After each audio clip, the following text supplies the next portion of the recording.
Hello বন্ধুরা, তোমরা দেখছো গল্পের ঘোটালা। আজকের খবরটা শুনলে তোমরা লিটারেলি চমকে উঠবে। কমলা নিবাস সিরিয়ালে আসতে চলেছে এক দুর্বিষহ মোড় ঘোরানো টুইস্ট। পল্লবী আর সাগরের জুটিকে নিয়ে যারা স্বপ্ন দেখছিলে তাদের জন্য একটা খারাপ খবর। গল্পের 16 নম্বর থেকে 17 নম্বর এপিসোডে আসতে চলেছে একটা বড় ধাক্কা, যেটা পুরো গল্পটাকে বদলে দিতে পারে। কারণ বিয়ের দিনে ঘটবে এক ভয়াবহ দুর্ঘটনা। হ্যাঁ, ঠিকই শুনছেন, সেই দুর্ঘটনায় সাগর এবং তার সৎ মা দুজনেই মারা যাবে বলে শোনা যাচ্ছে। মানে ভাবুন তো, যে সম্পর্কটা শুরু হওয়ার কথা ছিল সেটা শুরু হওয়ার আগেই শেষ হয়ে যাবে। কিন্তু এখানেই আছে আসল বড় টুইস্ট। সাগর না থাকলেও পল্লবীর জীবনে নতুন নায়ক হিসাবে এন্ট্রি নেবে আদিত্য চক্রবর্তী, মানে ঋদ্ধিশ।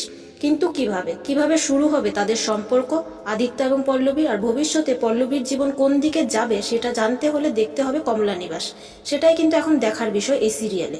এবার দেখার গল্প কোন দিকে মন নেয় কমলা নিবাসে পল্লবীর জীবন নিয়ে। তোমাদের কি মনে হয়, আর এই টুইস্টের জন্য তোমরা কতটা প্রস্তুত সেটা আমাদের কমেন্ট করে জানাতে পারো।